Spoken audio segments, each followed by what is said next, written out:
Odile Agopian, moi je dirige la branche santé mentale pour le groupe. Je suis médecin de formation et j'ai intégré le groupe qui à l'époque s'appelait Général de Santé il y a plus de 20 ans maintenant sur une direction d'établissement.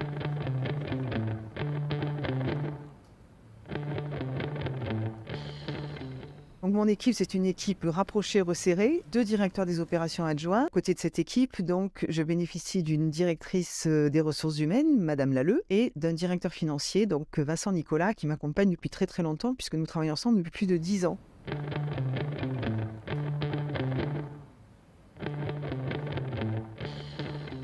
D'abord, la relation avec l'équipe, parce qu'elle est très agréable, elle est très productive, elle est de bonne qualité, elle est stimulante. Le service rendu à nos patients, parce que la santé mentale, c'est quand même une discipline dans laquelle on est très proche de nos patients. Et quand on arrive à se dire qu'on a géré le souci d'une famille qui a un papa alcoolique, qu'on a remis quelqu'un au travail qui était empêché de tout par sa dépression, qui a cessé ses addictions, rien que ça, le service rendu à quelques-uns de nos patients, c'est juste magique au quotidien.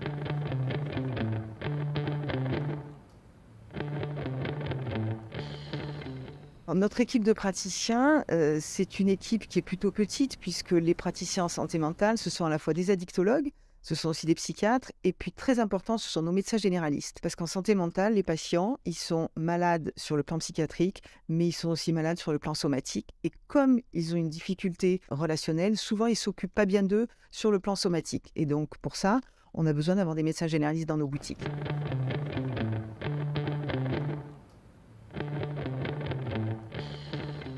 Quand des praticiens nous sollicitent pour mettre en œuvre un projet, on est capable de les accompagner de façon individuelle ou en équipe. Accompagnement individuel, un exemple, un médecin somaticien qui est venu me voir il n'y a pas très longtemps pour passer une capacité d'addicto. C'est des besoins qu'on a, une grosse pénurie sur ce métier. Et donc, on l'a accompagné en lui donnant du temps, en finançant sa formation pour qu'elle devienne médecin addictologue et qu'évidemment, ensuite, elle pratique avec nous dans notre établissement. Belle réussite et aujourd'hui, on a un partenariat pour continuer avec elle sur d'autres types de formations.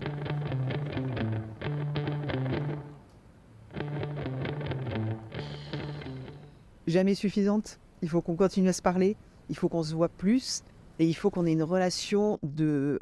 Elle est déjà de qualité, par contre elle est insuffisante en quantité. J'ai envie d'arriver à échanger avec plus d'équipes, avec plus de praticiens pour essayer d'arriver à monter des choses qui fassent participer beaucoup d'établissements, essayer de partager des bonnes pratiques et des choses comme ça. Je trouve qu'on a de bonnes relations avec chacune des cliniques, mais on n'a pas encore assez de relations entre les cliniques et entre les praticiens. Donc, venez rejoindre le comité médical de spécialité, venez montrer ce que vous savez faire et on va essayer de le diffuser tous ensemble parce qu'il faut que la relation, on la crée, mais elle se crée des deux côtés. Nous, on peut vous solliciter, il faut nous solliciter pour qu'on construise ensemble.